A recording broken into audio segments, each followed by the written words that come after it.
Toast, could you give me the local time, please?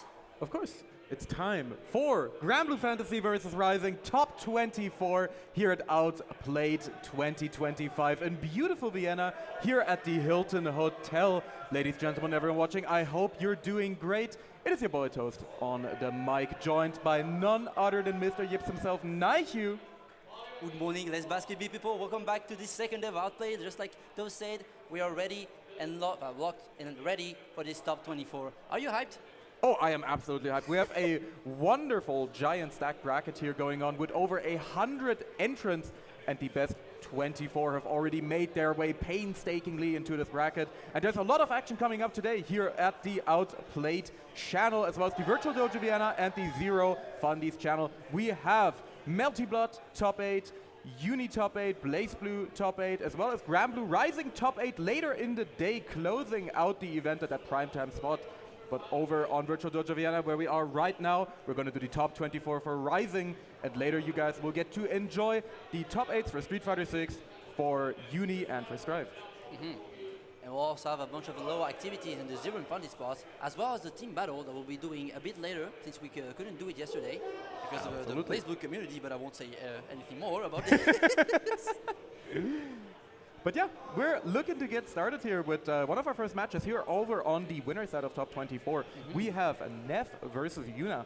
Now, Neff, a player that I haven't really gotten to watch as much as I would like, especially since he's a Bellio player, and we always know that having that brother Bellio on the screen does make me happy. And Yuna, of course, one of the rising stars of Granblue Fantasy vs. Rising, as well, of course, a newer player who really made her debut towards the tail end of the base game, and has quickly gotten extremely good, really placing very high, getting a lot of good major placements as well over at UFA. So yeah, really looking forward to going in right here, and let's see if this is going to be a button check first, because we actually have Yuna playing Catalina, which is a different pick for her. Usually she's a dedicated Vera player, so we'll have to see. Well, she's already smirking, so it might be a button check here. Having a laugh. Already coming in with the Saki tech and the mix-up. And it's definitely looking like a cheeky little button check right here. I would be surprised if Yuna switched off Vera for this, I mean, she's the biggest Vera Plastic enjoy out there, so it would kind of surprise me. But you know you gotta do everything to win out those brackets. Definitely. But yeah, we also have, of course, the a full first to 3 bracket today. So we're going to be having quite a long stream, of course. We have the top 24 now, all the way up until the winning and qualifiers for top 8. And then we're going to be taking a break. And later tonight, we will be closing out the event with the full top 8. Of course, everything full first to 3, as Dudikov intended here for Granblue Rising.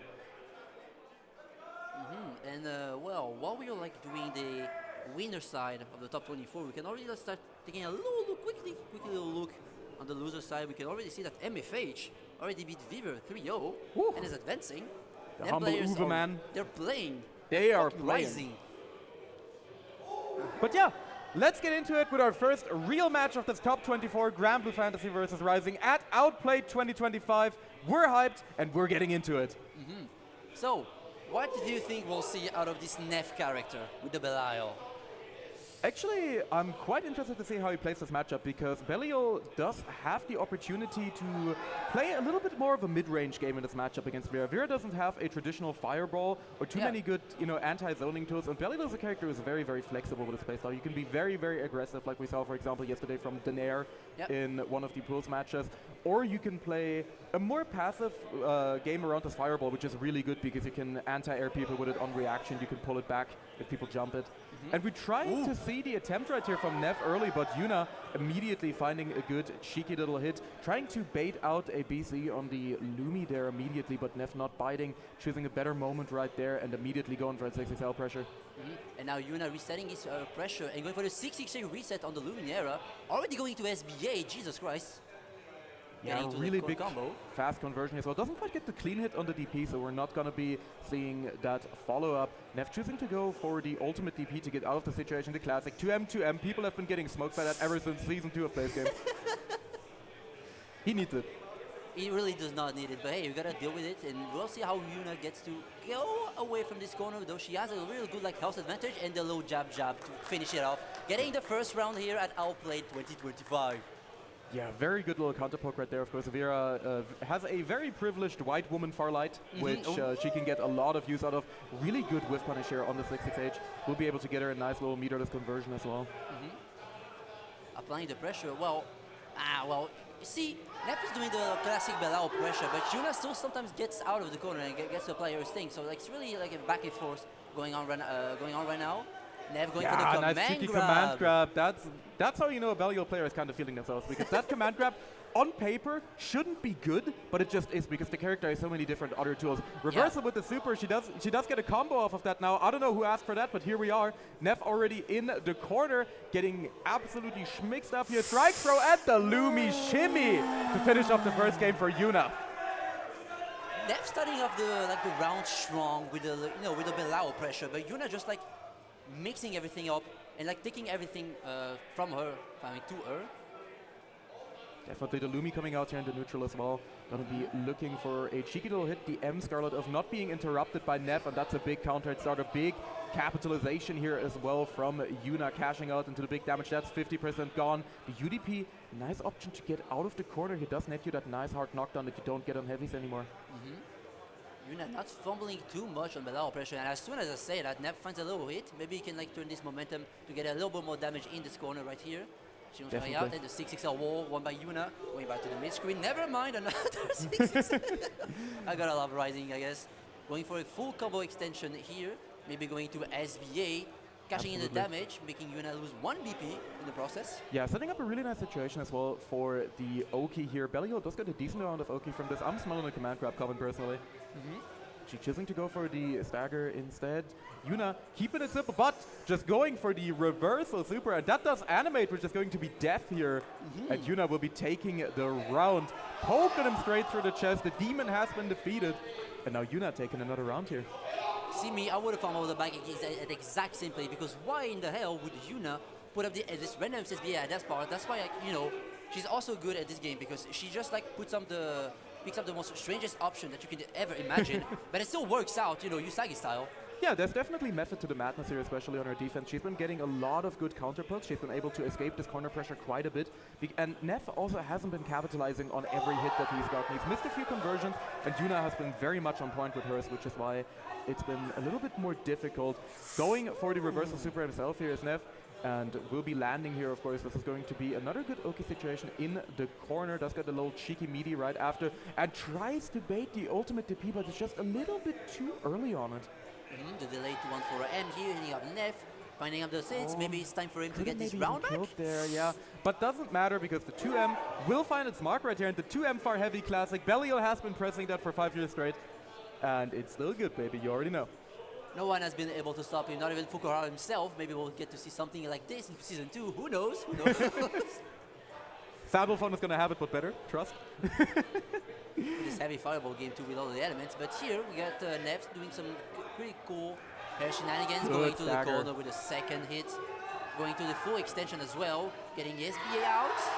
Oh, that's a little too high, but still we get into cinematics. Yeah, the hitbox on that quite generous as well, and that's one of the there's quite a few good things about Belial as a character, and the SBA is definitely one of them. There we go, that's the command grab that we were looking for. Neff going for a cheeky little finish to tie us up right here, 1-1 in our first match of Top 24. That is so tough playing against Belao, because you got all of those really great buttons that mix into themselves, that makes you not want to mash and play passive. But then you got like command grabs and like very high delayed moves that makes you want to do something. So you always got to be on the lookout and like find the perfect opportunity to get out. And Yura couldn't do it on the game before, but maybe she can get a little bit momentum going to this game here. Starting off with some little neutral with the 6XL, 6XMs. Neff going on with a little pressure. Nice tech from both players. The spot dodge! Bit of a cheeky spot dodge attempt there. Not quite sure what Neff was looking for. Tries to go for the ultimate fireball as well, but that one can just be spot dodge. Belial does not have the opportunity to make that one spin in place, unlike the heavy version. So there we go. Nice little extension as well from Yuna, of course, capitalizing off of the poke. She's been very good with that. And we will be going into a big combo. Most likely going to be going into install here to set up a situation. And there we go. Combo limit being reached right there. And that's going to be another nice extension for Yuna. Should definitely find her kill here with the heavy DP. That was a combo to go. There's more, there's more than half of that combo to go after. And that's going to be Yuna taking yet another round here over Neff, looking strong. Well, maybe Neff could like get away with this match by, you know, not getting hit by those Lumi setup. The drop coming from Yuna though, the BC attempts, trying to get out, going back to the mid screen. Nice BC going out. They'll be changing those BCs like those are like a piece of bread, but Yuna gets the hit and not the drop, unfortunately. Nice block on the UDP. Yeah, that was a really nice bait right there. Neff has been getting a little bit impatient on defense on this, but another drop from Yuna, very uncharacteristic of her, usually very consistent with her execution. There's going to be a nice little free side switch for Brother Belial. Of course, they buffed the ultimate fireball somewhat recently, which now allows him to get these side switches. Misses the media, unfortunately, will get thrown for his trouble, and a beautiful delayed DP from Yuna to take yet another game, going up 2-1 over Neff. Well, Neff having a little bit of trouble to get this thing started, right? Because even though Belao is a strong character, on the other side we got Ubira, we got extremely good Okizeme setups with the Luminera going on, and maybe Neff isn't completely ready to deal with it. Yeah, Neff taking a second to ponder here. Maybe thinking about how to adapt to this offense from Yuna, because it's been working out really well. His defense has been getting called out quite a bit. We have these DPs being baited, and we have Yuna finding a lot of good stray conversions. Pressing the rematch button though, it seems, so we might be just going straight back into it. And there we go, going into what's going to be potentially the final game of the set here. Yuna up 2-1 over Neff, but Neff getting things started here. Starting off quite strong here in the corner, trying to get everything going up, mixing up all the 60 South webs, but Yuna finds his way out with the Luminara covering her up, going back into the Granblue zone, the delay, close sage, hitting the fuzzy mash from Yuna. Going to a really good corner combo, cashing out with SBA, sorry. Trading those BPs.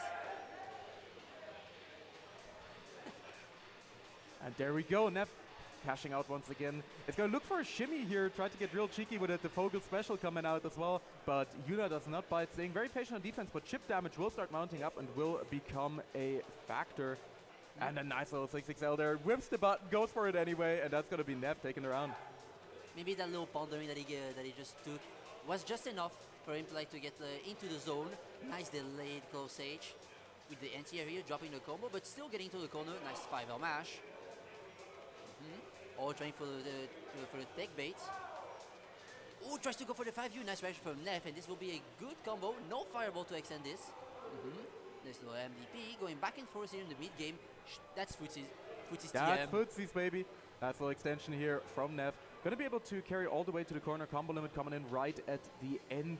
The 6XM finds his mark as well, but another UDP from Neff. I'm surprised he's been spending that meter on those UDPs rather than heavy DPs. But the reversal super from Yuna will find its mark here. It's going to be a big chunk of damage and a big swing in momentum here. Neff getting knocked down, and Spot dodge. the spot dodge comes out once again. I don't know, Neff has just not been that efficient with his meter usage so far, but he's still looking pretty good this game. Yuna now down to chip point, has to try and make something happen, but the spot dodge gets called out, and the run-up DP from Neff will be I like the delay on that. it. I really like the delay on that. Yeah, that was really cheeky. He knew that Yuna was going to go for the spot dodge right there and just delayed it that tiny little bit in order to catch out Yuna. Yeah. And yeah, we're going to be going up here to a 2-2. We're going to update the scoreboard momentarily for you guys. And there we go. Going into our game 5 for our first set. Now both of those players are completely warmed up with the delayed fireball thing in the air, going for the foot with the 6XM once again. So going back and forth, no convert of the 6XL from Yuna's side. Same thing from Neff, but Yuna back throw incident. And wow, cool trade again. Okay, very interesting trade. Haven't seen that happen with the U fireball yet, but there we go. Nice little back throw for Neff. Tries to get a meaty, but not against those ultimate DPs. Even if I got to block afterwards. Yeah, I'm liking the immediate BC there as well, just to try and get out of the corner. However, this is going to be a very big conversion from Neff. Now going for the optimal combo, getting the crouch confirmed. We'll be routing into the SBA here as well. This is going to be extremely close. Naihu, is it going to kill? Brother, it's killing now. You should have asked me sooner, because now it's definitely killing. See? Okay, fair. Should have asked him sooner, brother. I suck at this game, but if you give me time to think and see the airball going down, of course I'm going to get it eventually, you know. Very true. Or the But Cities of War. No, Nev here on winning set. The spot dodge shenanigans. Yeah, I don't know about that spot dodge. Yuna will be getting all the way to the corner here. And look at that, damage mounting up as well. The Lumi setup comes out. Nev now down to a third of his life bar. Tried to get GP to 5U, but misses the punish. Oh no! And that's a perfect for Yuna, putting us at a double Luigi here. Double Luigi situation. Everything high stakes here. Let's see what will they choose. Nice little coverage of the ground with the 2M here. Nice little contest on the Lumina as well. Both players doing a little tricky. Is that a conversion right into the 50-meter fireball, going straight into the corner? Yeah, just opting for the corner carry here. That combo was very heavily scaled, as you can see. Maybe not really worth the 50-meter, but choosing to go for it. Oh no, missing the anti-air just a little too late. We're going to be routing right into the command grab here in order to get... Oh no, the bait! The BC getting baited out, and Nev's bones are exploding right now. One hit away from death. Yuna now only has to keep up the pressure. Chooses to go for the ultimate skill for the plus frames. And that's going to be Nev trying to go for the BC, but gets back thrown on Wake Up. Oh, Lord. Yuna taking it 3-2. Dude, that fake jump page setup into 2-1-4M to bait out ABC was magnificent. It was exactly what she needed to get this win. Going on here onto top 8. Exactly. Now, so let's see. We got Yuna securing her place into top 8. Nev going into the loser side of the top 24 here. Let us see. Who will Nev be facing here?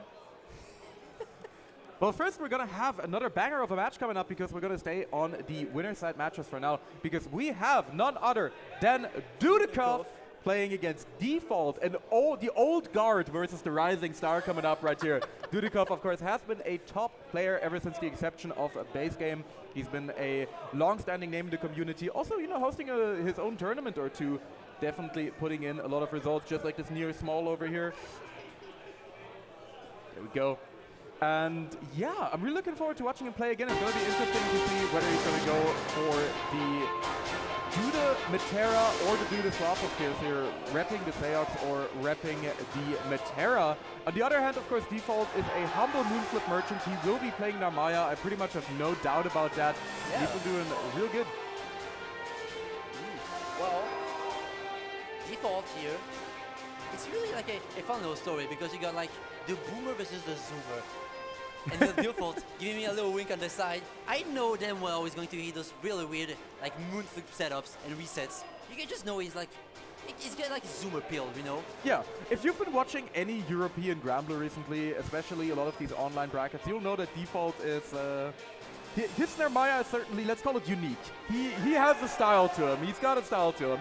And we're going to see how that plays out against Dudikov. Of course, Dudikov, again, no slouch, has been playing since forever, has been putting up results since forever. And has a good array of characters as well. Of course, has the Seox for these really aggressive rushdown matchups, and has the Matera, especially really good against people who might not know the matchup anymore. EU has been kind of dwindling in Matera players recently. We only really have, you know, the rare Dudikov Matera appearance. We have Bonsai, who doesn't really enter tournaments that much. And we have Desily, of course, the GOAT. So it's going to be interesting to see whether Dudikov goes to the Matera. Maybe I assume he might go for the Matera for one game, just to try and see if Default knows the matchup that well. And if it doesn't work out, he might go to the Seox. I know that he was playing Seox earlier when he was playing in bracket yesterday. So we're going to see how it goes. We're going to see what he ends up choosing. And we're going to be getting into things right about now. Both players looking ready. And go into character select. Can you hear the sound? Okay, can you guess who they picked by just the sound? I didn't hear like any name by the announcer. Narmaya? Okay, that's Default. Doing, what the fuck am I hearing? Oh, okay. Oh, this is about... Yeah, that's going to be a button check. The Duda Diva will not be coming out. You're not fooling anyone. You're not fooling anyone with the button check. No, you're not fooling anyone. Does he know we cannot hear him with those? But yeah, the Duda Diva will probably be the button check here. Also picking the illegal golden color, so definitely just getting real cheeky with it. Versus Narmaya.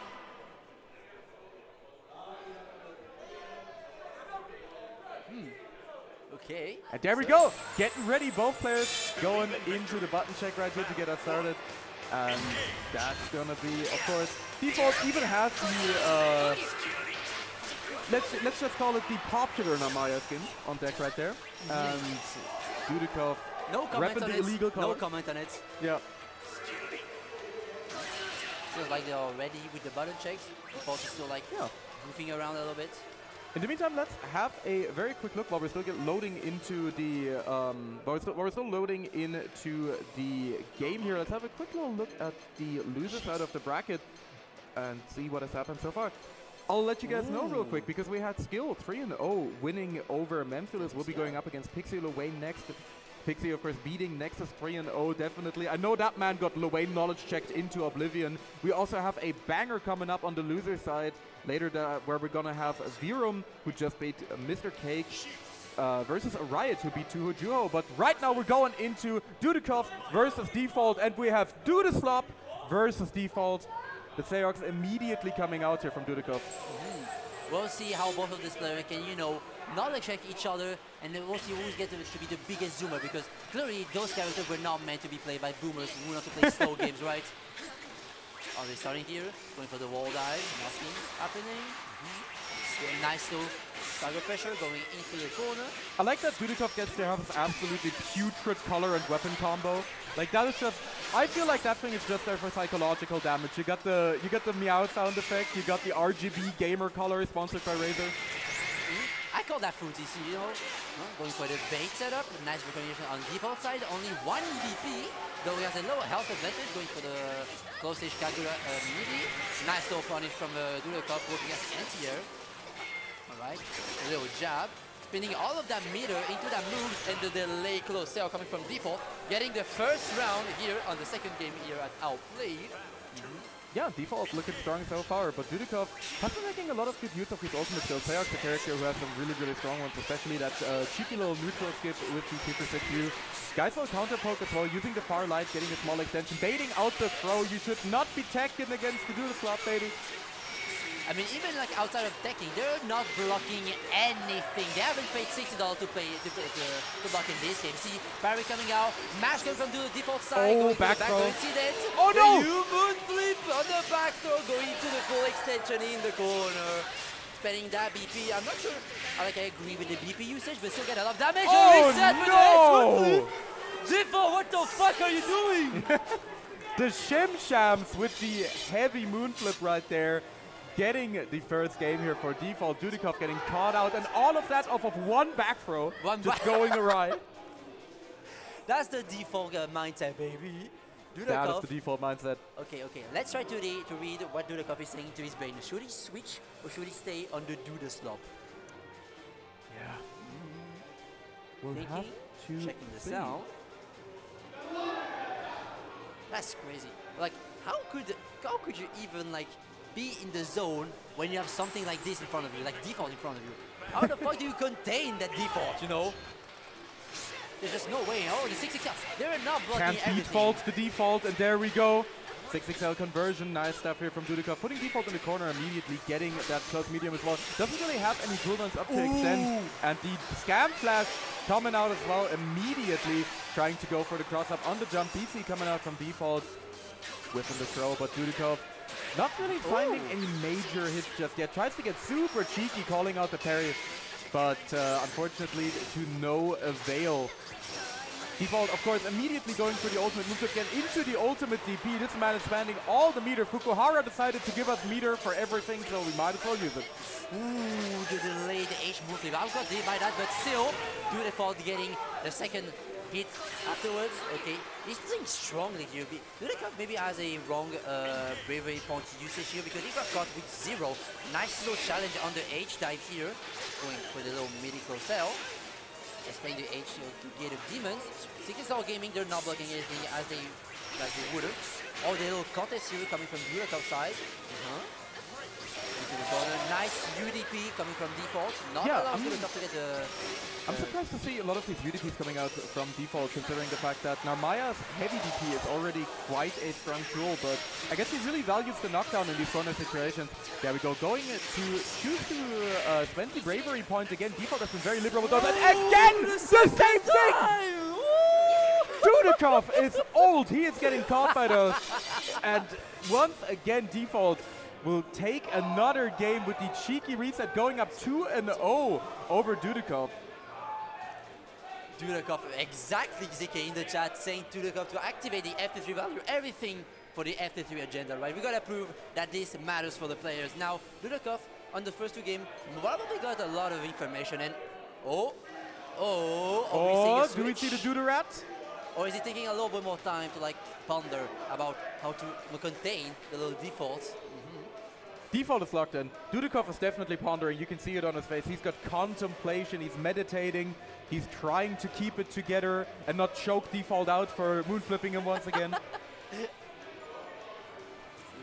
Trying his best here to keep things composed. And I really like this decision from Dudikov to go back to the character select. He's still going with the Sayox, he's not switching, but he's taking this extra time, and you can really make use of that when you're playing offline, right? You can just take a breather, there's no timer ticking down on the rematch, you can just go back to character select, and you really have to get, especially in these reverse sweep situations where you just cannot afford to lose another game, you have to take your time and think about the matchup. Now we'll see, this pondering time was enough for Dudikov, starting off great with the wall dive, going straight into the corner, trying to get the little mini situation. Oh my god! Default trying to instantly BC. Like Scam flash? Yup. The scam flash. Default is just so... What? Oh, that was not a Too much is happening! Counted. Oh my god. Things are going wild. That's going to be a nice little dash heavy conversion. Dudikov routing into the super. Is this going to animate? Yes, absolutely. That's going to kill Dudikov. Putting in the work.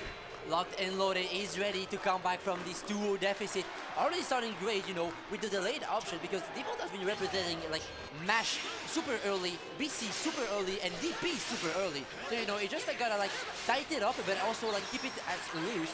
That weak 6-6L to get the punish on the parry, going to the full extension here, getting the Kyulio Namaya setup. I fucking love that combo so much. It looks so cool. The extension, apparently. Yeah, really nice extension here.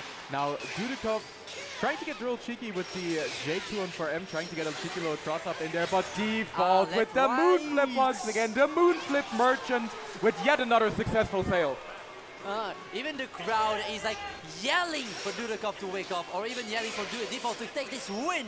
Okay, on set point here, already putting the Duda stopper into the corner, trying to go for the Seek RPS after the parry. The Z's RPS on that parry, choosing to go for the Raging Strike extension as well. Notice that he doesn't really have his cooldowns up yet, so getting that corner carry in with the Raging Strike, looking real good. Choosing to go with the Charge 5U as well, the Health 5U for the Oki. And now Default finds himself in the corner once again, but we've seen one too many scam flashes already to know that he might probably escape pretty soon. Dudikov choosing to back off as well. He's looking for the scam flash. He doesn't want to get put in the corner with that Narmaya command dash. Nice BC timing there from Default. That will get him out of the corner. The moon flip once again not getting anti-air. Dudikov has not been ready for those so far. And just choosing to spend all of his meter on these new Rekas. They're close, heavy into the conversion. Dudikov staying alive. See, Fuzilero would be very happy because Dudikov at the end started playing, tell with me, carefully. You know, he just tried to be careful, looking out for these options and, you know, try to react more than be preemptive here, because this game really emphasizes more on the reaction part, because there's a lot of things that you can do preemptively, but if you just like go into the autopilot and tunnel vision and most of the stuff, you're going to be getting caught out by the better players. And the H moon flip, catching Dudikov in the air with the L, the Gate of Demons. Yeah, flips on flips right now.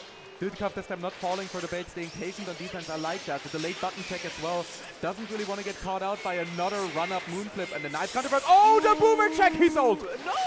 Going for the stanky leg overhead finisher. Okay, blocking it just enough in time. Going for the universal on Default side. Just waiting.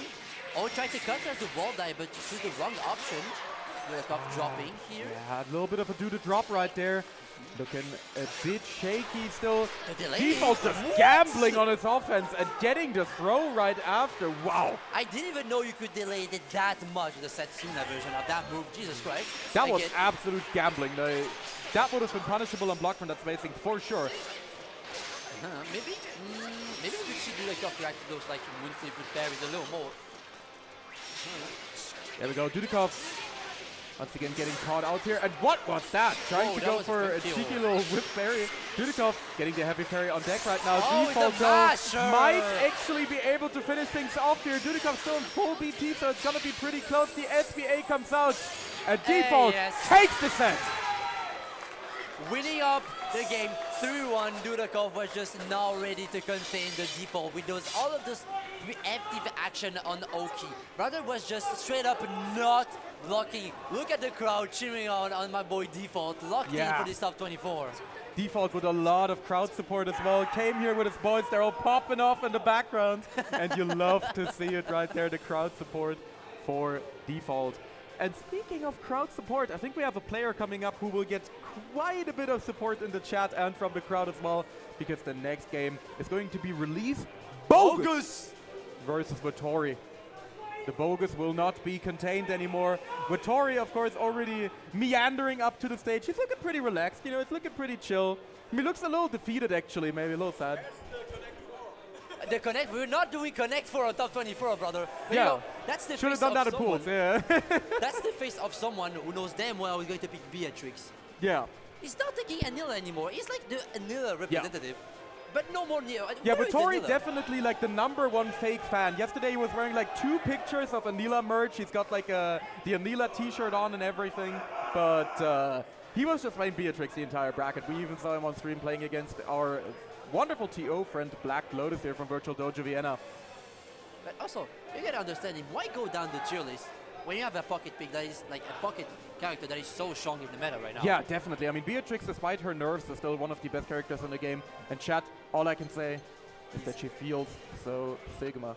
Oh, doing the What? little makeup Focus? thingy? No. This is too bright. Ah, Don't it's too worry, bright. it's like there's a cute little plushie with the I feel so Sigma text right next to it. But Yeah. I can hear a little character select theme. Yep. Maybe not. Seems like we're looking to go in real soon right here. And of course, Bogus actually, I don't know if you guys could see it on the player cam, but Bogus, of course, representing Scotland, rocking it in the kilt. That's how you know this man is dripped out. He is ready, giving the thumbs up to the crowd. We got the Scotland flag in the back. Score on forever!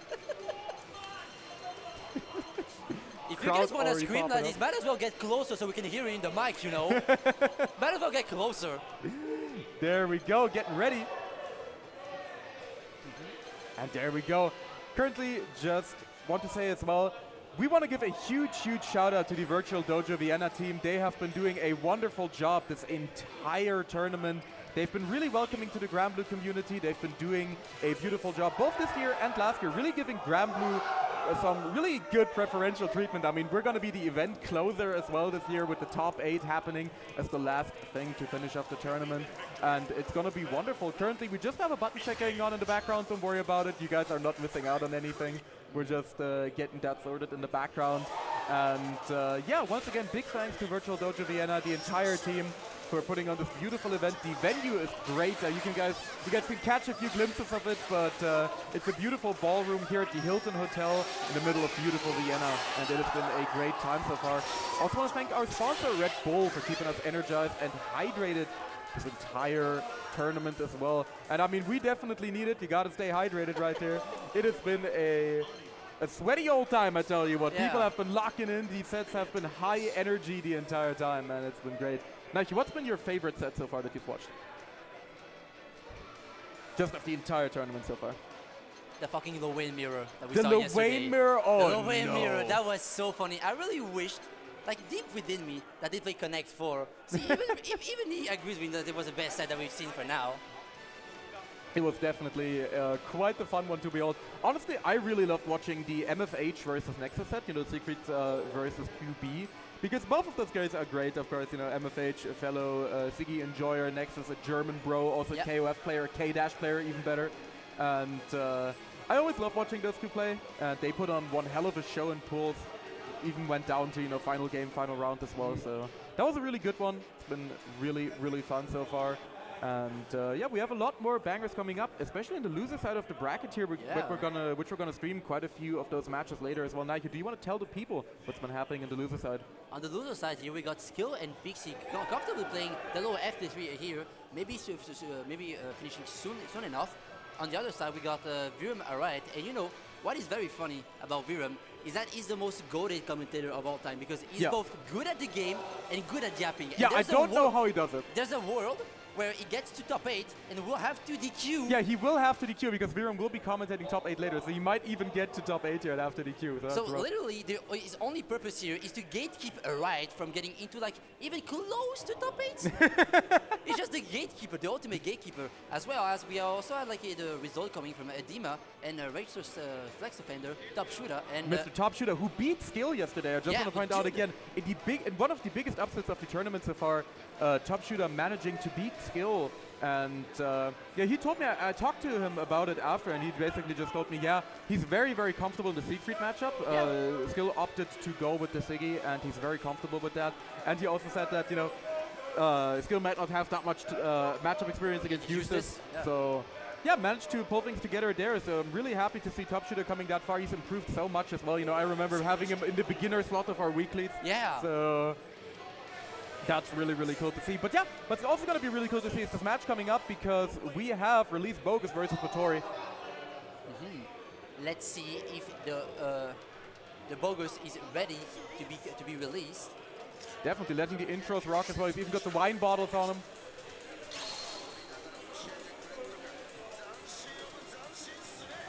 Letting the little cinematic rock, and we're going to see if Wattori is ready to like play the low win matchup. It's actually like interesting character because like from base game to rising, he got so much better into the tier list, right? And now he's a real menace, and you actually have to know the matchup and know how to play against all of these little mechanics. The little clash interaction going in to start of the round. Yeah, there we go. Of course, Vittori, you know, has the buff as well. He's playing with his preferred costume and color, which big shout out to Lotus for that for the stream station, actually having almost everything. He doesn't have the Belial skin though, so 0 out of 10, I'm afraid. Going for the high-low setup, going to make something with the parry to get the punish afterwards. Yeah, Vittori not quite getting the conversion right there, getting caught out as well. Nice little bait on the BC from Release Bogus. That should absolutely be able to kill here. Going to be routing into the HBA, going for the basketball. Hey, 1, 2, hey, 3, hey, 4, hey, hey! 5, and that kills. What do I mean? Release Bogus getting the first round here in this top 24 game, looking really ready, and maybe Wattori, you know, yesterday we saw a set with him against Viram, and he literally cosplayed Beatrix by going 2-0 deficit and coming back 3-2. So maybe, you know, he's just taking all of this knowledge, 5-viewing the parry, you know, just carefully playing around all of this Wayne thingy. Yeah, I feel like Vittori as a player is definitely someone who, as you alluded to already, benefits from the longer set. Like, he benefits from having the first to three. He's really good at adapting. Might be getting mixed up a little bit early here, but especially against a player like Release Bogus, who's playing one of these more knowledge check intensive characters like Wayne, you really have to be ready for everything. And I feel like the first to three really helps you adapt to what Release Bogus is throwing out. And oh my god, the reaction on SBA, is that even a kill? No, only killing the Cabot and not getting the punish. Other Release Bogus going to SBA. Go with me, low! The Duda document has brother! not been read. The first hit immediately hits. Oh my god, that kill! Of course, man, that's the Bogus. He's absolutely been released right now, going up 1-0. And yeah, it's looking like Wattori didn't read the Duda document, immediately getting caught out by the HBA right there. But for now, he definitely still has plenty of time to make this comeback. He's pondering, he's taking a deep breath, thinking to himself, we're going right back in. I definitely don't think we're going to see a character switch here. I'm very much convinced that we're going to stick to the Beatrix here. Nice little contest here coming from the Release Bogus side, going for the overhead ender. They go to M. Nice little 2U reaction here, going straight into the corner. Combo limit, trying to bait out a BC with a close age. Gets out the corner with a cap bot here. Another one going in. Still, Bogus the one who has like the mental advantage here. 9-6 coming from Vittori, trying to get out a little bit of the corner. Yeah, definitely. Immediate HBA reversal here as well from Release Bogus. Of course, doesn't take hits down during the super anymore. This time Vittori looking a lot more composed on the defense. Really good stuff. Blocks it out entirely. Good stuff from Vittori. Now put in the corner, 6-6 clashes, but both players ready for the throw. Vittori still hasn't found his way out the corner though, and the parry on the unsafe jump will be coming through here as well. Release Bogus Still with a big life lead, but Vittori is clocked in and ready to go. One hit, and that should absolutely do it if Vittori converts it properly. Going into the super, locked in and ready to go. It was, you know, it was still a little too far away from that Raging Strike, but it still had the reflex to spot dodge, and that humongous forage that the Beatrix has allowed him to like punish and get the low comeback with the, you know, the Delta Clock, organic comeback as we like to call it here. Yeah, of course, you know, the old downside that Beatrix has to rely on her opponent to power her up. What a truly terrible character. No, There we go. Going to the corner once again, going for the high-low mix-up. No one can manage to block this, feels like. Order 5, you reset the cheeky little one. Nice little BC, trying to contest by mashing and wake up here. Another mash, working on Release Bogus' favor. Yeah, Vittori opting to not go for the follow-up as well on the heavy round Viper, but that reaction super is not going to work, unfortunately. Bogus just has the bros out already, sets up the HPA as well. Vittori now has to guess for his life, and yep, there we go. Watch your dome. Release Bogus. Evening us up here in rounds, pulling out the boys. Whoa, hey! Whoa, hey! Maybe, you know what, we should reread the Duda Dog a little bit more just to get those anti-low weight tags. Starting up the round with a 2-2H, and nice run up to grab to bait out the berry. Oh, putting himself in the corner. Got a little bit too funny there. Tried to go for the Braindead Bringer on the run-up to bait the throw, but unfortunately put himself in the corner. Fighting his way out immediately, though. Vittori avoiding disaster. First Bone Wheel of the day coming out as well here. Release Bogus carrying all the way to the corner, baiting out the BC. Vittori has been a bit too trigger-happy on those early and will pay the price. He gets caught low, and that's going to be Bogus setting up a next touch kill situation. Vittori has to make this work. It's clocked in, though. HBA coming through. You have to block this. This is difficult. Nope. It was straight up punish, no high-low mix-up, just get out the punish, getting out the damage, and getting this win round here. Again, maybe Vittori playing out the Beatrix so well that he's going to want to be in character. Nah, you're not doing it. Nope. You're not fooling anyone. You're not fooling You're anyone. not fooling anyone. You're not fooling anyone, Pick brother. Beatrix, go home. You're not doing it. You're not picking What Zoe either. What is he pondering? What is he... Yeah, Vittori. Oh, we can hear the crowd yelling for the able, but nah, going straight back into the... What is he doing? Stop mixing up stuff, please! Okay. We got a schedule to get through, Vittori. Get out of here. There we go. Going in. Of course, going back to the Beatrix there as well. No surprises right here. And I don't even think that the Beatrix has been the problem so far. It's just Vittori has been a little bit impatient on defense, has been caught out on a lot of these BC baits as well from Release Bogus. And just, you know, getting hit by HPA, which no matter what character you're playing, HPA is coming. It doesn't matter. Yeah. Maybe nice low wish punish on the 2U here. Doesn't easy to get quite the full extension, trying to contest the MK bot, okay. Release again with the MK bot doing most of the work here this round. Nice little grab after the far L. Still applying the pressure, going for the lows. Ah, no punish on the far R, the parry. But finally we get to see a little corner combo from Vittori's side. Yeah, going into this setup is there as well with immediate HPA, and I really like this from Bogus. I'm a big fan that he's been using the HPA immediately when it's available because Vittori has been getting caught out so much by it. I really like the usage of it there. And once again, this is putting him into a very advantageous situation until he dies randomly. Again, the little jab confirming into the 2-2H, into the organic comeback that is Beatrix. When he is around, now he has like only one round to like even things up a little bit, but still 2 rounds to lose, technically. Nice little bait out of the berry, going straight into the corner. Yeah, and one thing that's so incredibly strong about Beatrix is the fact that she gets a lot of these extensions even on standing. You know, you get to have the heavy fireball into the far life lead, which guarantees her so much corner carry. It's so consistent with her. You'll pretty much always be in the corner after her B&Bs, where she gets this massive damage that we can see right now, catching out into the Link SBA clean hit, and look at Release Bogus just bleeding in the corner. Trying out with the UDP, Release Bogus trying to get something out of this stuff. BC obtains that turn into a Raging Strike. Bogus with no more BPs to his end. Their next hit will be little for him. He owed the contest with a 2M on wake up after the BC. Going with the 5U resets. Almost enough meter to go into the Aunts mix up. Going straight by into the corner, but the HP is out. Now child, go on with me. High, low, and he got hit by the Watch your toes! Release Bogus on set point, trying to advance into top 8. Vittori, you have to activate the Delta Clock deep within you. Yeah, Vittorious Jordan's just getting absolutely creased right there. He's mad, and he's going in immediately. Gonna get a nice little corner situation here. We're gonna have, of course, the whiff LDP set up for the meaty. Bogus is getting caught up, but Vittori not believing in the hit, doesn't have the cancel on deck right there. We'll be putting him right back into the corner, though. The ultimate DP coming through from Bogus. Of course, the only proper, fully invincible reversal that Levain has to his name outside of HCA. Except for now, Wattori has an advantage health-wise and DP-wise, but Bogo is still the one dictating the pace of the match mentally. Because, well, the Wayne player, am I right? So, you know, oh, the contest of the -6 BC and Jarut? No, Building the meter, but setting up the HPA right after. This is rough for Vittori. The chip damage will mount up here. He might just get chipped out, and the dome is being watched. Vittori looking just done with this earth. Bogus! The funny man trio ace pleasing the opponent strongly, coming in. And the crowd goes wild. Look at the drip on the man as well. So trippy, brother.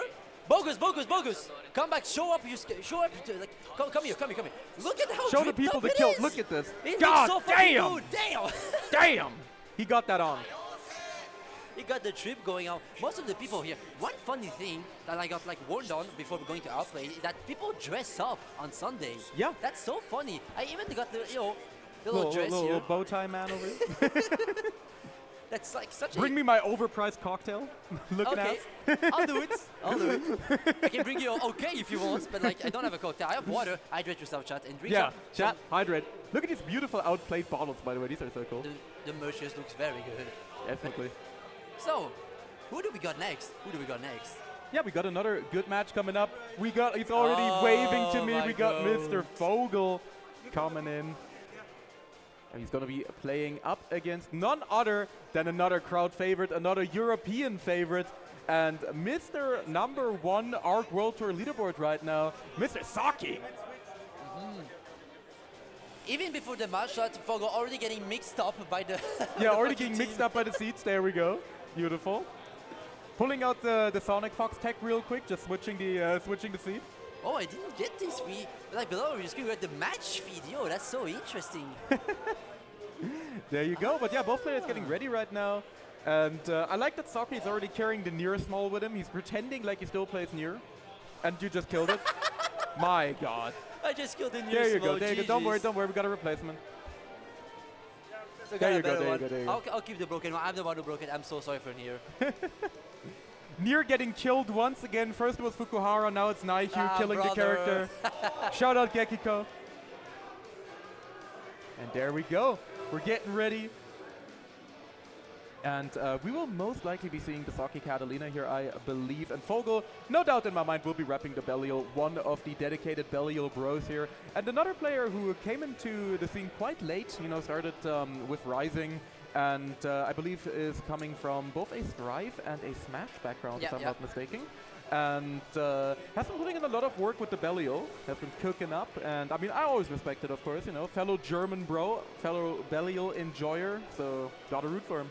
And also like doing some big waves into the EU community as well with his bracket, riding free, that he holds up sometimes like in the month, little bracket just to get a little something else going on Saturday night.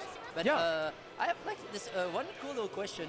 What character does Saki play?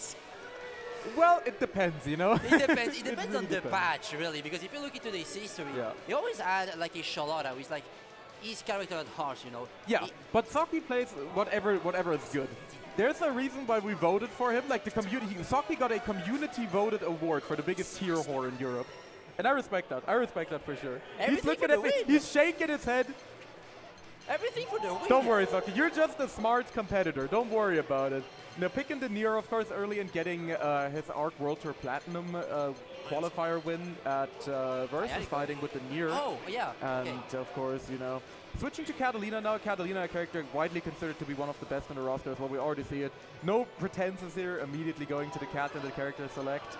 And it's going to be a good match coming up. Fogel, for hovering the Lancelot, but so this is going to be a button check. He's not playing Lancelot in any way. He's not playing Lancelot. Nobody fooling anyone. Look at how chilly he is, just standing back. Yeah, he's chilling. He's chilling. This is a Belial player. This is how you know. This man knows, I'm just going to press 2M. I'm going to press a little far heavy. He'll be fine. Don't worry with about those it. sick resets with the, you know, with the command grab. Yeah, he's in the zone. You already know. He's in the zone, he's there. Yeah. So, going in the button check here. And there we go. Just gonna be rocking the button check. Skip the intros, right? No, but you're not playing for real anyway. There we go.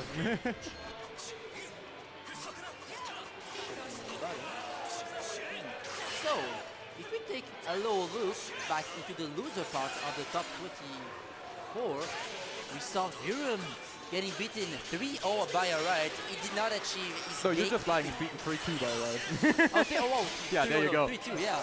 Yeah, got beaten 3-2 by Wright, so Wright will be making his way to the streamed matches later. Of course, Dudikov will be playing against Skill as well, and we're going to have either... we're going to have a team kill later as well, with Motori placing against Samu here up on the loser side. Both players now getting ready on winner side, though, going for the Belial pick, of course, as expected here. And Fogel will be repping his most favorite boy as we go into our first game of the set. Immediately pressing the PlayStation button for some reason and messing everything up. There you go. That's the DQ right there. Send him to losers. Going with a random music select. Okay, so No, we're what will be putting the on mix this time? some good. I like the debate over the music choice right here. This is how, you know, you gotta establish your dominance over your opponent early by just picking the music that you want, just forcing your music choice upon them. Going back to character select, and why you already did a button check? Why are you redoing your buttons? Why does it feel like he's learning, like he's teaching, like something?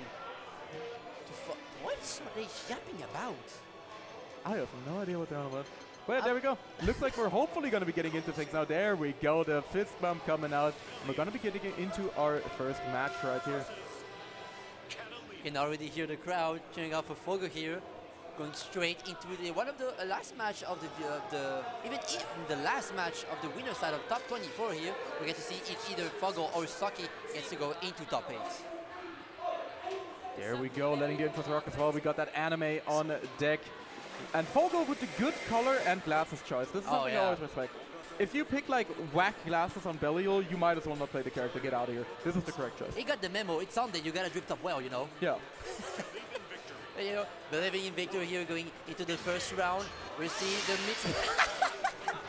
Immediate heavy fireball clashes. I mean, both of these characters with fantastic heavy fireball options. Saki choosing to go for the offense early here. 6XL coming out. Nice early tech as well. And there we go. Nice counter poke. Saki, of course, getting the full extension. Now Catalina getting that heavy after her heavy fireball. Fogo immediately answering back, and Chainto will be going for the corner carry. Ultimate fireball coming through. I like the whip. Close sound. Yeah, you No, that was on the hit. That was even on the hit just to get a little bit more damage. Real cheeky. Yeah, Fogel definitely someone who's cooking up combos with this character. No, see, no confirmed out of the 2M counter. It's nice BC Bay going straight into the corner. That's it. That is absolute. I was about to say that Saki was like on a BC deficit, but got the little bait right at the end here. Yeah. And immediately taking the first round here off of the back, of the Snyder cut coming through. And Saki is just incredible at these conversions. That's something that Saki has always been very consistent with, no matter what character he plays, be it the Charlotta, the Nier, or the Catalina. He's just always cashing out into max damage. And that's what makes him so incredibly consistent. He's really good at just converting. And I know that he drills that a lot. Going for the double shimmy there as well, getting the heavy fireball and the U fireball as well. This is going to be a massive combo extension in the corner, getting those light wall buff combos in there as well. Those very big combo here coming from Saki's side. As you just said, you know, Saki always being the player that goes for those low risks and high damage routes possible, you know, always being consistent and picking the safest option that covers the most amount of sting, right? But here, Fogo getting with the SBA, BP, Saki with a low BP disadvantage here. Trading out the last one to get just a little bit more going on. Try to bait out another BC, but the 2M buffers the bit of reaction of the 26U going to the full corner combo. No! One last chance for Fogo here. Did not allow Saki to get the first round here. Going for the cheap damage. The 26U. Trying to bait out a DP. Yeah, I'm really liking the patience here from Saki, just looking for his moment and using the UDP to take the first game right here over Fogel. Just staying completely patient and not getting caught out by any of his shenanigans, knowing that he can just guarantee the chip out no matter what. So you know, it's one of those like matches where both players are really like controlled. Every like move that they do is calculated, you know, in a way. That's like what I like to see because they're really like thinking and playing slow. Just this neutral right now. Just the slow timing, checking out Fogo's offense, just to find out this one moment where Fogo might not be, you know, pressing a button. Yeah. Nice little spot dodge. Yeah, those ultimate fireballs as well from Fogel, just kind of coming out in neutral. I'm not quite sure if those are going to work too often. Saki definitely has the timing down to spot dodge. Maybe just wants that brief relief from the fireball pressure from Saki, hoping to catch something out. Immediately going for the BC back right here. Misses the media, unfortunately. Saki getting a nice little backdash into the conversion. This will carry all the way to the corner and lead to a nice chunk of damage for him. There we go. Going for the knockdown with the heavy DP. Fogel now just pressing out of the corner. Oh no, tried to shimmy but gets seen by the Raging Shot because he had such a huge hitbox, and Saki confirming and getting this third round here. Just applying all the pressure and not letting Fogo think too much, right? Just mixing up all of his like option on defense. Just to get rid of the 5U a little too early. Nice little fireball here. Yeah, getting the knockdown there. Fogel going for the pressure, but Saki finding a nice jump out as well. Maybe could have gotten space punish there, but we'll keep the pressure going. Fogel choosing to press on the plus frames. This man is not afraid whatsoever. Big neutral coming out from Saki with the 2-on-4 H, but the side switch out of the corner. This is such an incredible tool for Belial. Always able to get the side switch after 50 meter. Going for the fireball setup as well, but Saki fighting his way out of the corner slowly but surely. Nice counter poke. Again, going for the 2-6 view conversions, and this is where Saki really shines. As I said earlier, he's so good at getting these conversions every time, and the character just rewards you so much for it. One of the like latest buffs that got given to Katana is exactly that's what you just said, with a big extension of combos going into the corner. Oh, try to did Saki fuzzy jump. He's not playing Charlotta. GG's. Fogo getting this first round here. Maybe he can get a little bit more momentum going into the third round here of second game. Starting right off the bat with the 6xh and the fireball. Without the 6xl war going straight into the corner. And the fuzzy jump again coming from Saki's side. Just okay, returning everything, going back to the mid-screen. Oh, trying to shimmy something with the 6xh. Nice little MVP. Spot dodge. Okay. Oh no, missing the conversion, unfortunately. Uncharacteristic drop from Saki. This was going to be a real nice extension from Fogel, once again choosing to go for that ultimate fireball. Spending the 50 meter to get in favorable position here near the corner. There we go. Going for the whip Asmodeus as well for the frame kill. Very cute from Fogel. Not biting on any of the shimmy attempts from Saki. The J-Use was coming out as well. Nice into the Raging Strike, and that's Fogel evening us up. Yeah, brother, as you just saw, Saki went to a backdash, walked up, just slightly walked backward, just like a close hitch delayed. I would have got seen so much here, but like Fogo not fumbling and holding that grab button, and at the end with a left-right high-low mix-up, just what the fuck? Just getting cheeky with it right at the end. Fogel looking real happy about that one, taking a deep breath as well, and getting ready to continue right here. Keeping up the pressure so far, finding a nice little throw. No tech from Saki so far. Light ball coming out as well. And so far we haven't really seen too many BCs getting punished here from Fogel yet either. Saki not quite finding the timing on him yet. Okay. It's a little grab. Maybe we'll get to start this 356 so see the wiggle that he's doing just to catch like Fogo lacking, but he just found the moment that Saki went to walk forward, getting the little. Oh, beautiful backdash there, yeah. But no punish. Doesn't quite have the frames for it, but this should absolutely do it. Has the super on deck. So to keep things simple, just into the heavy, and that's going to be Fogel taking another round. Fogo finally getting an advantage here, like round-wise. 1 round advantage from him. Starting up straight up with the fireball here. Going for the grab, going to the corner. Oh, the little massive wake up from Saki's side. Yeah, so far what's been really pulling a lot of weight here for Fogel is that his defense has been very, very solid. He's not been getting caught out by a lot of these shimmy attempts and just choosing to block things out. He's not been DCing too much either. Right now the damage is mounting up and unfortunately gets caught by the late overhead. And that's going to be Saki taking yet another round, evening us up. Completely even in the set once again. And if Fogel takes this, it would be quite the big upset as well. Of course, Fogel is no slouch, but Saki, of course, one of the absolute favorites to take this tournament. Yeah, Fogel is playing over like passive on defense. And it's like even like trying to like just take the throw because it's better to always just take a throw and a nice conversion from him. Whereas Saki here just mash. And see, this would have happened to Fogel if he mashed early. Nice little delayed jump U, something anti-air, going straight to the 36U. Oh yeah. My god, the bombos! Very cheeky extension right there. Belial, of course, one of the few quote-unquote, oh no! One of the few quote-unquote weaknesses of the character. That his anti-airs can be a little janky to convert off of, case in point. So okay, see, Fogel also has a very, very big health advantage, but if you just get thrown like this a lot, it'll just be in the same range against Saki. And Fogel taking the third game, going up 2-1 against Saki. Like, you can see that Fogel adapted because early on he was a bit too active on offense, on defense, I want to say. Early BCs, early match, but now he's just like mixing up his timing so well that Saki is like getting caught off guard, not knowing when to press and what to do to open up the Fogel guy here. But maybe Saki on the FP3 can still come back. definitely, I mean, we got the first to 3 value here going, and Saki is definitely a player who's very, very good at adaptation, so wouldn't be surprised if he makes the comeback, but for now, Fogel definitely in the lead and looking very, very solid, looking very composed as well.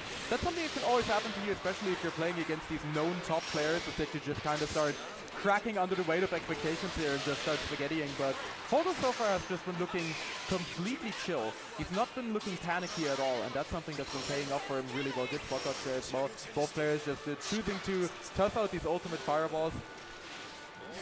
And the J uses again! Saki here trying to anti-air, but getting jump healed on crowd. Again with the close MG at the end there, just to get a little bit more damage. Ooh, trying to shield the 2-2Ls. Still really strong lead here from Fogel. It's definitely not going to let Saki rest because he has no more BPs.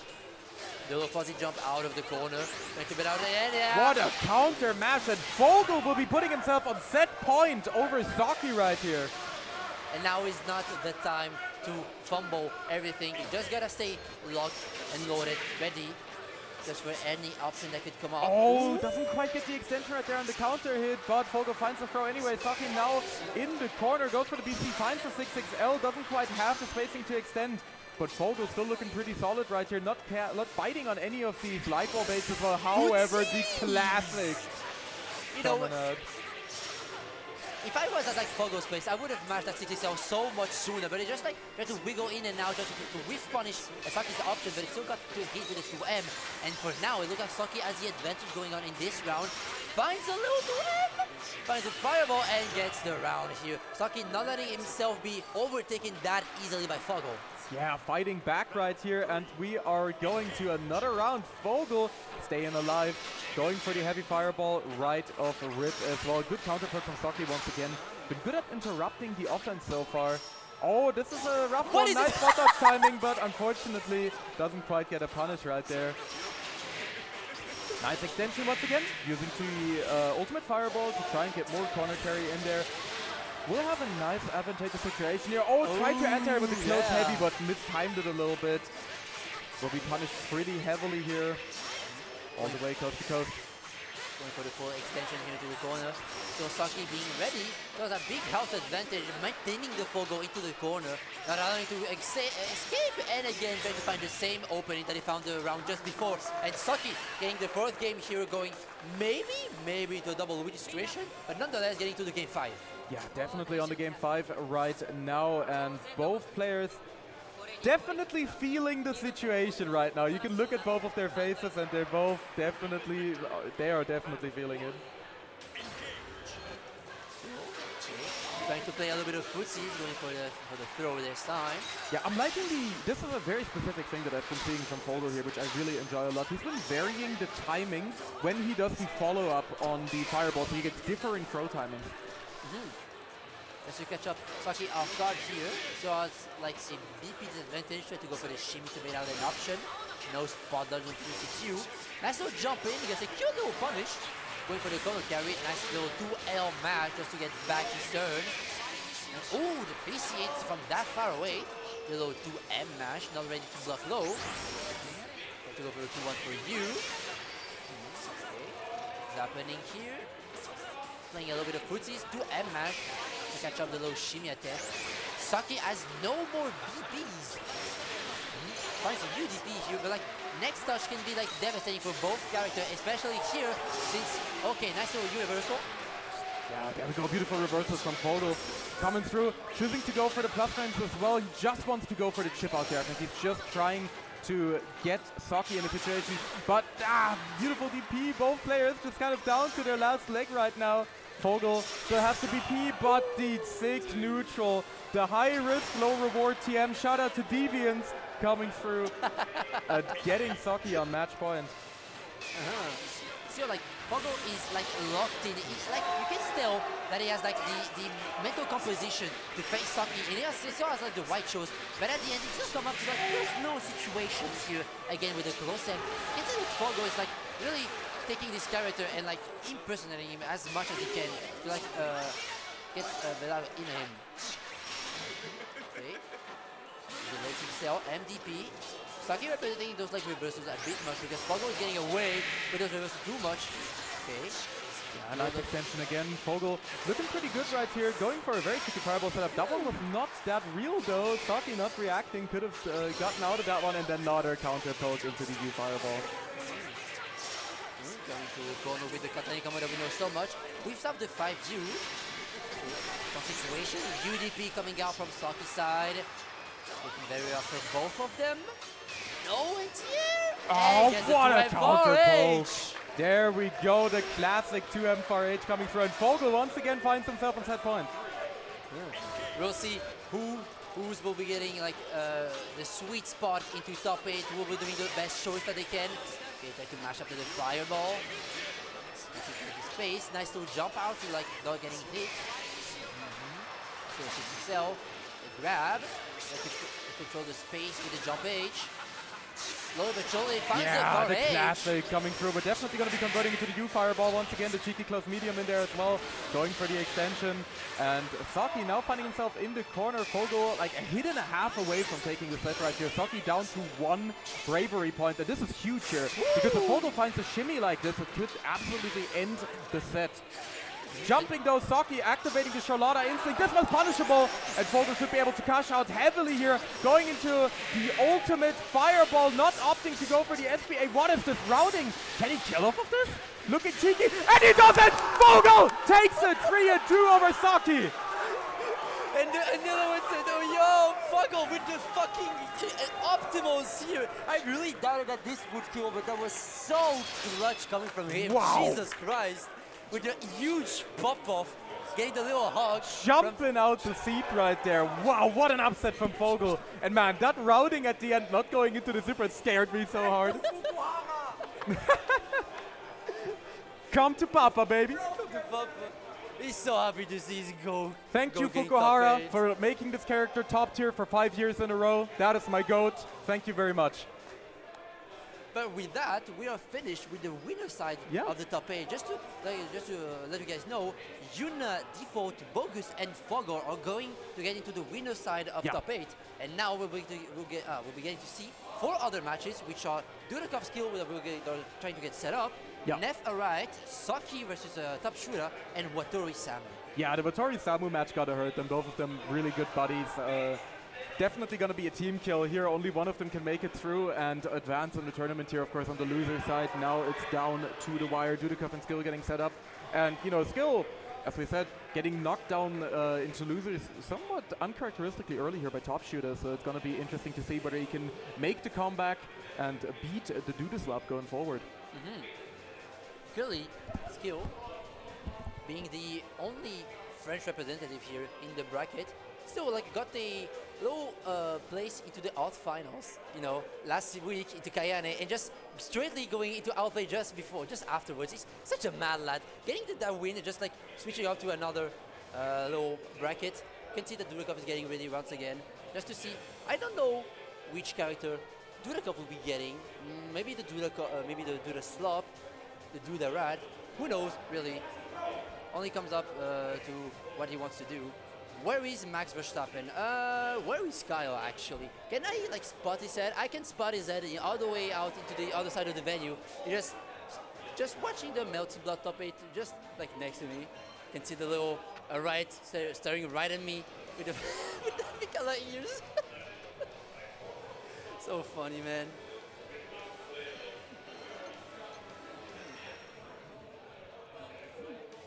Can hear the little character select screen here.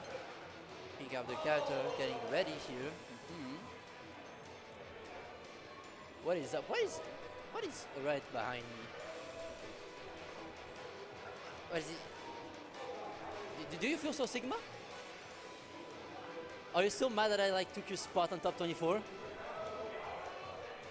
You know, take your revenge. Take your revenge. Say something. Hello and welcome to AUTplayed 2025. I'm Riot, this time kind of impersonating Toast Senpai, and while our players are preparing here with Skill and Dudakov, we're gonna have a good time here. Unfortunately, I will not be able to stay here, and Toast is probably gonna slap my face when he comes over. So until then, Nayu, how are you doing? I'm feeling super great. Like the bracket has been so fucking good. The venue, as like Toast said earlier, is so cool. Like you cannot see it on this screen, but there's such a wide space with a lot of like setups. Oh yeah, definitely. We got like, you know, on the... And very comfy commentator seats, by the way. Why are you so mad, alright? Dude, I am fueled by spite. What do you mean I'm doing in a bracket right now? Brother, like, okay, dude, you're doing super well. You're almost getting into top 8. Why are you mad? You could have commentated the game, but maybe you can represent the Vikala a bit more. Unfortunately, it's gonna be stolen now. I'll take those back. Never. There we go. All right, we're Rat Shaman. We're in there. And there we go. Both players still getting set up right here. Skill and Dudakov, of course, getting ready to get in there. And it's going to be a fun one for sure. I definitely think we're going to see the Seox here to start with again from Dudakov. I know that on paper, it could be, like, if Skill went for the Saurus, I could see the Matera coming out. Yeah. But we're already seeing the Siegfried here. So far, I'm pretty sure they're just going to do a button check. But I think if the Matera comes out, you're definitely getting the Siegfried from Skill. And that matchup is rough. That matchup is really rough. Really, really rough. I think basically there might be a world where we're just getting to see like a bunch of counter picks, because like as you just said, those two players both know how to play like very different characters, right? Siegfried is like a really he's doing the again, mixing us up with the with the pretend to do the diva, which we're definitely not getting. Jesus Christ, you can hear the other side here of the venue. Yeah, the melty going on right now gotta be good, because we can hear the melty players screaming all the way till here. They're popping off right now, and we're just getting started.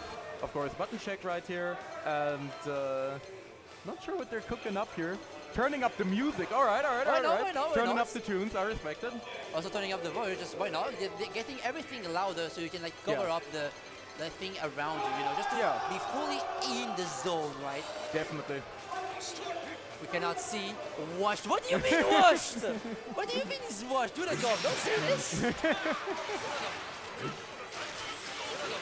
Yeah, just getting to see this little button shake. Look at this smile. Look at this skill little smile. He's just so happy to be here. I honestly think we should bring back the live skill reaction from UFA. That was just so have the entire screen be the skill face cam again. That would go hard. That went so hard. But yeah, okay. Now, no more mix-up.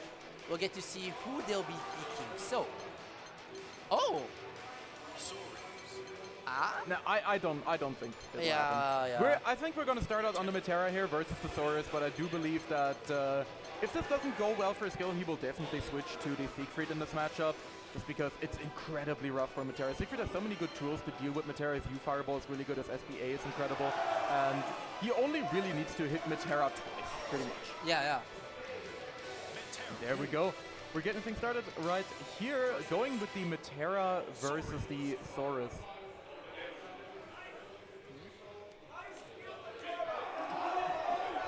Can you hear the crowd cheering? Yeah, once again? the crowd getting ready for the Duderat, of course, repping the Matera to get us started. And this is pretty much going to be an entirely momentum-based matchup. If Skill gets in once and gets one good hit, Dudikov explodes. Matera is a low-health character with poor defense, so she's just going to completely explode if that happens. But it does get a little difficult for Saurus to get in. He doesn't really have too many great anti-multi-hitting fireball projectiles. Cool, but yeah, there we go. Getting things started in the corner. Dudikov choosing to opt for a very early U butterfly there on defense. Very interesting choice. Finds the low there as well. Gonna be spending the Raging Strike to extend, but now he's down to 1 BP against Saurus. This is actually a very scary situation. He's one good rush punch away from pretty much getting taken out this round. Finding himself in the corner once again. And maybe Dudikov is, of course, as Matera goes, dictating the pace of the match here. But Skill is just steadily holding. But okay, Dudikov getting the back throw on the Skill offense. Like, you can see that, of course, Skill respects the Matera, the butterfly insurance, as we like to call. Nice little bait. Oh my god, the spacing coming from Dudikov, but still getting caught into the corner, going for the cross frame, trying to go for the grab, the weak punish on the 2M, getting the full extension here. Look at him! A bunch of low damage. Oh, the big anti-air. 2H. That's gonna kill. See ya. Is that even death? I think it's gonna That be might be 1 dead. BP. Oh, not quite. Oh, wow. Okay. Oh, exchanging BC, the- oh, BC, what- violence. Oh, God. Gotta love Looking Rising. forward to season 2, baby. God, I love Rising. I love Rising, man. Dude, I really expect... Okay, do you really think that like in Season 2 they're going to nerf BC? Do you think that in Season 2 they're going to nerf the Brave counter? I mean, we already saw it nerfed in the build with Sandalphon that we had at Kayana Cup, actually making it around -2 on block, I believe.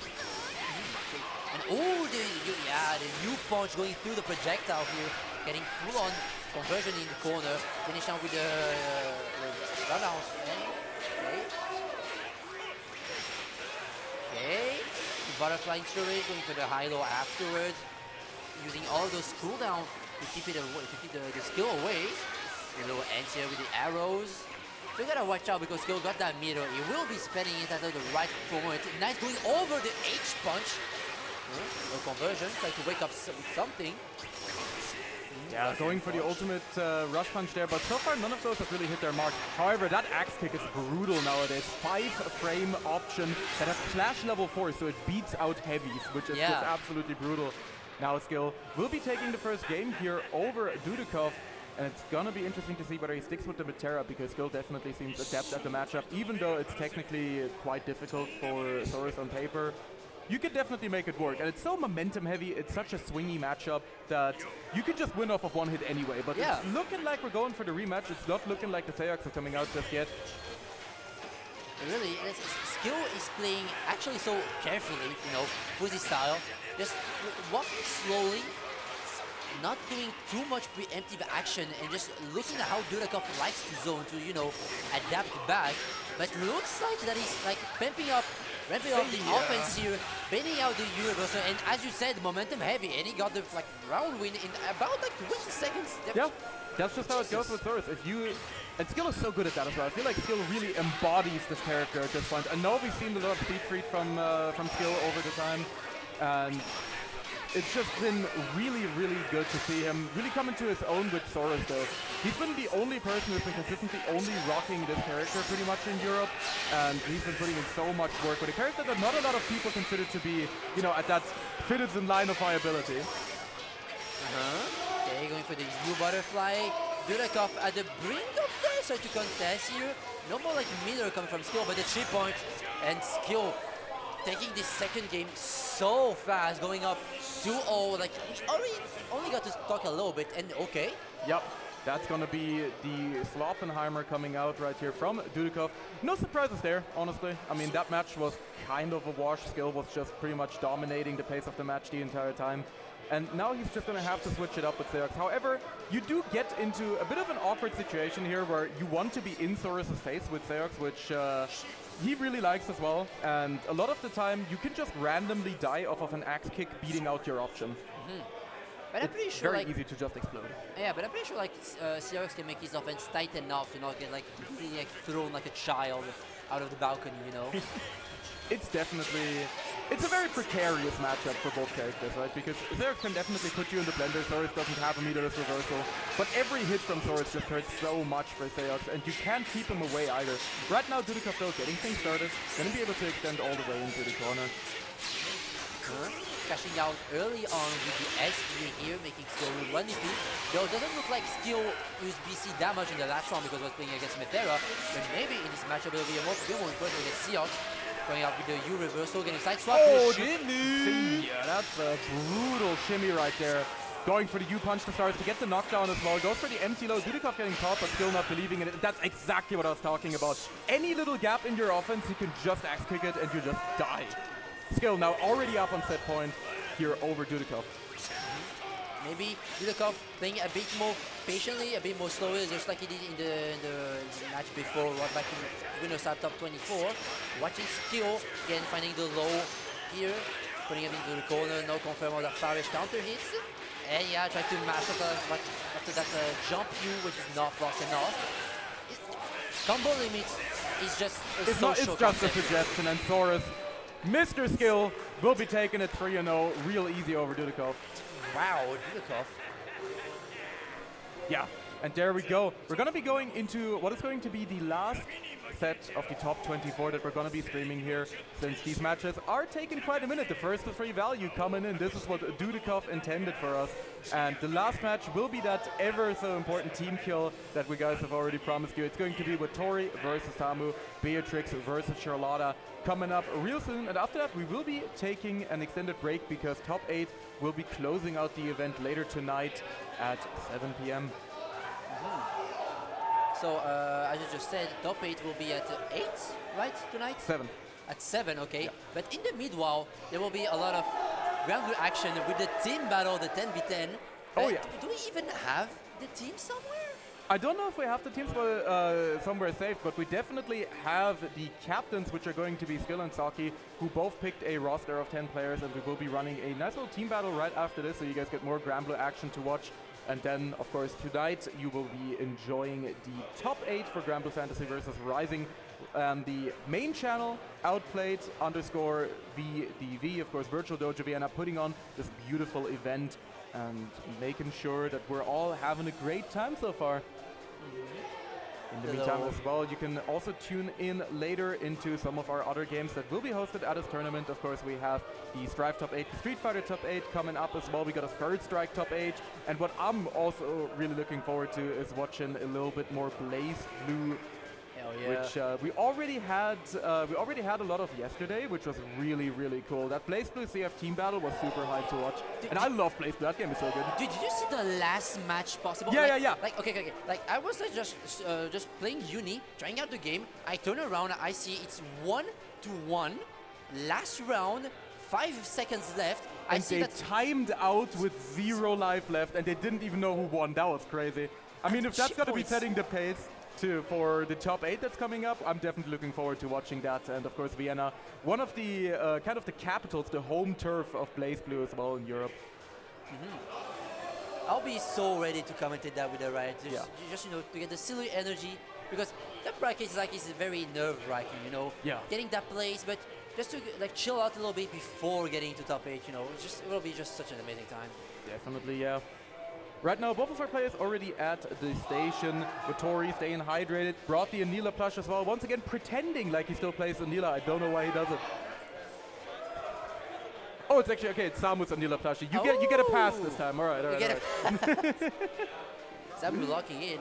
No, like, wait, can we talk about like Samu bracket? It was so fucking good. Like, he got like took on early Memphis around like the pools times, but he beat like some very good player on his way he had here. a really hard way to get here. I mean, he was beating out Crawford's really strong Beatrix player. He was beating out MFH, of course, one of the best C3 players in Europe as well. So Samu definitely didn't have an easy journey to get where he's gotten now, and it's not going to be easy going forward either, because of course first he has to get through Vittori Beatrix, another strong Beatrix player, and of course if he makes the top 8, he's got a bunch of killers waiting for him in the ranks. But you know, that is like opportunity to show that like he's the best improver, right, of the community, since he won the award of the best improving player last year, and that here is like the play just to show that how much he gotten better with the Charlotta. You know? Yeah. Meanwhile, the PS5 is exploding. I guess we're adjusting our display area. Word. We love PlayStation 5. Oh, Danix coming in with a little coaching session. Feels like. Yo, the pre-game coaching from Danny. That's crazy. Just chilling out there. They will be doing the little button check first, of course, to make sure that everything works right. Getting ready. Well, it looks like we're ready to go, and again, this is going to be the last set of the top 24 for now. After that, it's all going to be top 8 later. So guys better get hyped for the final set of top 24. That's going to be coming up shortly here between Samu and Vittori. This is how you can tell that it's just a button check because Anila is being picked. Oh, of course, just trying to make sure that people remember, but we will never forget. We'll never forget that he just traded us. Even what the fuck? Even Samu picked Wayne. What the hell? But yeah, right after that, we're going to be getting into the match. Of course, you got to make sure those buttons are correct if you're going to be playing for top 8. And it's the tournament live on the line for both of these players. Of course, we saw Vittori earlier going down to losers, and now Samu will be making his first appearance on the stream, I believe, as well.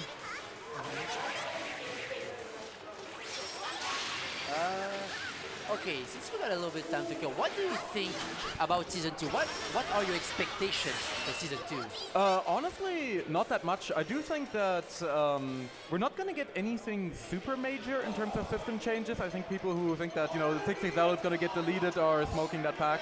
But I'm honestly just excited for Sandalphon. It's a character that I've wanted in the game for quite some time. And from the looks of it, he's going to be quite interesting. I mean, he has all of the differing stances that Arto's move list, like all of the different elements. So I'm just looking forward to playing that character personally. And whatever system changes come are going to come. But I'm not holding out hope for like a complete rework again. Oh, no, never. Yeah. Maybe they'll bring out the little nerf that the community wants, you know, this tuning down the 6XL and the BC heavy aspect of the game.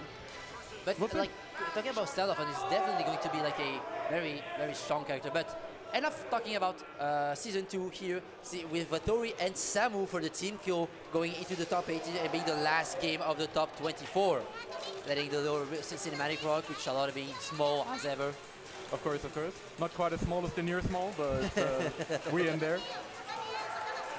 Damn, she is yapping, man. How long is this intro? You're saying that you're the most okay, no, Alright is the biggest yapster than you.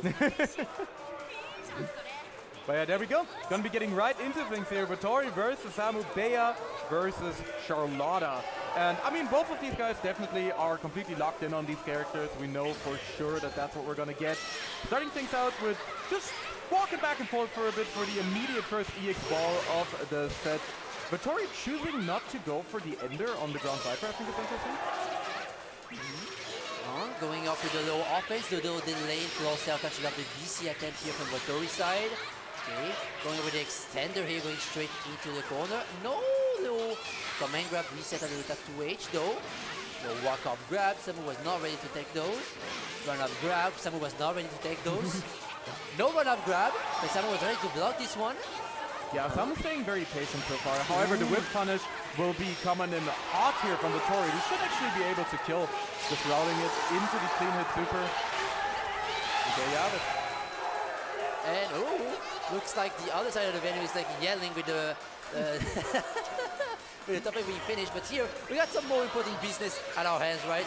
Vittori hyping up the second round here super well, going straight into the corner, going out with an MVP ender. Ooh, try to anti-air Charlotta with the Fuzi jump, going for the optimal, the close stage too. Spending a BT, going for the high damage. Wow, look at the damage. Wow. Yeah, really long extensions there, something that Charlotta has gained in this version of the game. And there we go, back throw. This is how Vittori can definitely get things started right now. Finding a nice little hit, but not quite ready to convert this like awkward air hit. You get quite a bit of those against Charlotta because her jump is so weird and shallow. Nice reaction! Super. Bonk, even gets the clean and command grab to kill. Oh, I tried it, yep. Nope, no. You do not get a person like Samu to get 5U because he will fuzzy jump, especially with Charlotta. Chat. And this, Chat, he nah, tried Charlotta. to jump, he tried to grab against the Charlotta player. What? And you suck it will it kill. What? I thought, okay, the delay too well. Oh, Jesus Christ, I really thought that would kill, wow. Yep. I didn't want to say it because I was honestly not sure either, but there we go. Vittori looking undeterred, immediately getting it started and putting Samu in the corner. Of course, we talked about this earlier. Beatrix so incredibly good at getting the corner carry and a big heavy to the dome here. Samu bleeding a lot from this conversion. Definitely going to set up a next touch kill step situation. I think we're going to go for the super here. Absolutely. Cashing out the big damage. The stone grab. Oh, yeah. See, I like the 2L, 2L, 5L to like catch Samu blocking, like trying to jump out of the corner with the fuzzy jump. But Vittori in the first round here, and going back to character select. Okay, Samu thundering. Don't even. Don't try. Don't even Samu, pretend. Samu, don't you do it? Don't you do it, Samu? Does he have the balls? Oh. Does he want to call the bros? We saw Vittori losing to Luane earlier. It's not off the table. Release Bogus beat him up pretty hard, so... He's thinking hard. Okay, yeah. Going back to the old potato here. Oh my god, so much sound to the other side. But hey, going here to the second game, Vittori Samu. Let's see if Samu can like maybe get a little bit more momentum back, you know. Trying to maintain Vittori with the heavy pressure. Yeah, I like the adaptation there at the end of the last round from Vittori, knowing that after the disaster struck last time, and Samu is definitely always ready to fuzzy jump out, just trying to catch those jump out attempts, immediately putting Samu back in the corner. This is a very familiar looking situation from the last round. This time trying to opt out for the BC instead of the jump out. Going for the UDP, yeah, he learned his hard lesson to not jump out too much into the corner at least. But hey, getting a little bit of struggle pressure, missed up the conversion on crouching. Yeah, one thing that's difficult about playing against Charlotta, see if this was too early, one thing that's difficult about playing against Charlotta is you have to stop her from jumping so much that it can just overload your mental stack and you just stop focusing on other things that are important. So, clocked in though, the sweep into the wake up, nice conversion here from Vittori. Not quite sure how to end it from the looks of it, but so 5U coming through the parry and a nice UDP. Doesn't quite kill, but chip point is coming up right here. And never mind, just out footsies the 2M with the 6XL. Samu, 6XL Warrior getting here the first round of the second game. Maybe he can come back. Oh, the roll round start to bait out the ball. Almost could have gotten a cool corner combo there, but Vittori getting the 6XL, going back to the other side of the screen. Yeah, immediate jump out though from Samu. We've seen these so many times and we will continue to see them from him. Putting himself in the corner now, and that's the thing, if you're playing Charlotta, this is something you have to abuse. It's such a unique aspect of the character. No other character has a wonky jump arc like that in this game. So you just have to abuse it, and Samu will be evening us up immediately here, 1-1. Okay, maybe now the Charlotta ball is on the train, ready to take things back 3-1. Who knows, Samu? But maybe Vittori, as we saw earlier a bunch of times, Vittori is like a very FT3 warrior, not because he wants FT3, but because he can see that in his playstyle, he likes to play FT3, right? Just, you know, he's not doing anything, he's just watching Samu play and just like trying to adapt slowly but surely with a little clock in. Oh no, tried to RPS a little bit, but no extension from Samu, doesn't quite get a full punish. It's going to be once again the corner, and we're going back to this all too familiar situation. Probably going to be cashing out here as well, into that SBA, getting the clean hit, big chunk of damage. Let's see, is Samu going to be able to find his way out of the corner? Is it going to be a BC? Is it going to be a jump? What option is he going to go for? Just going for the ball, and Vittori gets caught. Oh, big 668. This hurts. Going straight in. Oh, not going to the corner this time. So cashing out with the SBA at low point again. No convert out of like clock DP, but still tough situation for Vittori. Samu playing slowly and the run-up DP. Samu, you're a fiend. Oh my god, the You are a Maya bad special. man. The Maya special just running up and closing out with the delayed something with the DP. Jesus fucking Christ. Just going for the immediate, just going for the immediate round start bringer there as well with Tori. Nice little neutral jump here from West Samu. Going straight into the corner. Okay. HGP coming out. Instant BC from Samu, trying to maintain his option. Nice little side swap. Gets a little 2M to 2L. Oh, What a pickup from Vittori! My God! My Great God. conversion into the into the super max punish here, and look at that! Samu losing like 40% of his health. Oh, Gets again. caught out trying to Yump again, and that's Vittori taking the round. Very close situation. Not yet a double Luigi situation, but like finding hard to get that second game. You know, like mentally speaking, getting that second game makes you like be so so ready for the next match, because if you win the second game, you just need to win like 2 more rounds, but when you lose it, man, it's hard to come back from that. Definitely. And Vittori just staying patient there in the corner. Samu shimmying back and forth, trying to provoke a reaction of Vittori, but learn to sit back and observe. And that's what he's doing right now. Seems to the outer wall, as what some might say. Oh, try to touch on something with the delayed 5U. Try to cut this in the air, but nope, you cannot do that against Beatrix. Little Far Age Gaming. But what is it doing? Letting the Fire Edge rock, but that's a pretty difficult button to punish. Another good rollout from Samu. Those rolls have been working out really well for him. If it's going to be a cash out into the super next touch, absolutely going to do it right here. Oh, the closest would have killed on that optimal. But still chip point, and yep, getting the chip kill. Super nice rollout on Samu's side. Switching side and getting the third game here. Yeah, we're going back to character select right here, but I still don't think we're going to see any switches. It's not going to happen. Vittori just taking a second to ponder. He's leaning back in the chair. And he's just trying to get ready. You see him. Oh, Samu has his eyes closed as well, meditating on the result of this match. And both of these players are locked in. I mean, they are fighting for the tournament life right here. We are on the loser side of the bracket. So this set really does count. Maybe Vittori had like some great idea of like adaptation back, but maybe he needs to get a little thing to push him over the edge, just to get the mental advantage over on Samu, because as always, it's always so hard to contain a Charlotte player who likes to jump. Like you gotta all of the option BC, DP, and like fuzzy mashes.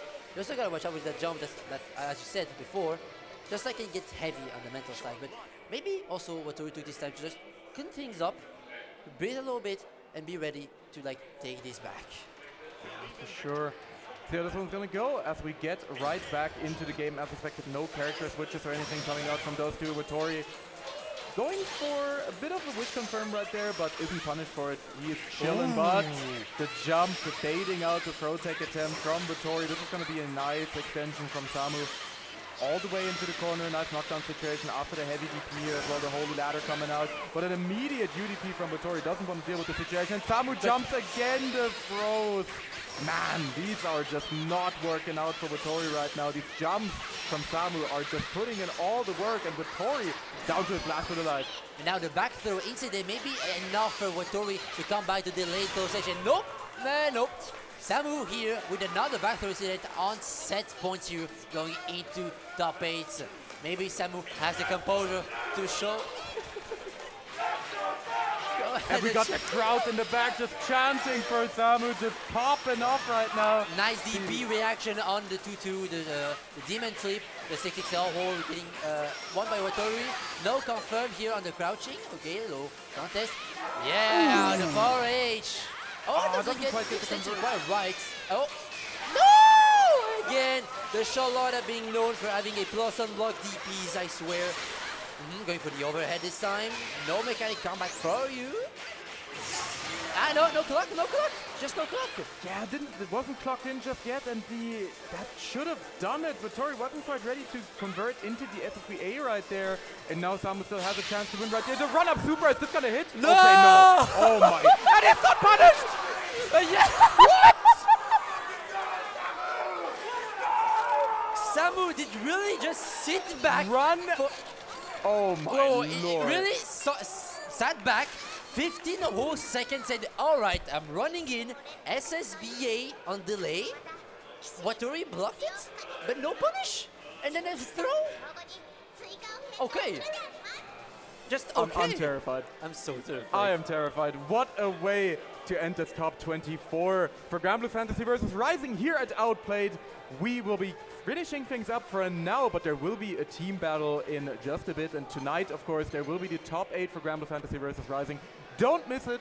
Tune in when that is happening. And for now, we're going to be calling things here on the Granblue side of things. Of course, Naihu, it has been a pleasure commentating with you, my boy, as per usual. And we have been enjoying this very, very much. Once again, shout out to Virtual Dojo Vienna, shout out to our sponsor Red Bull. And with that, we're going to be going to a break here. Hope you guys enjoy and see you soon. See you.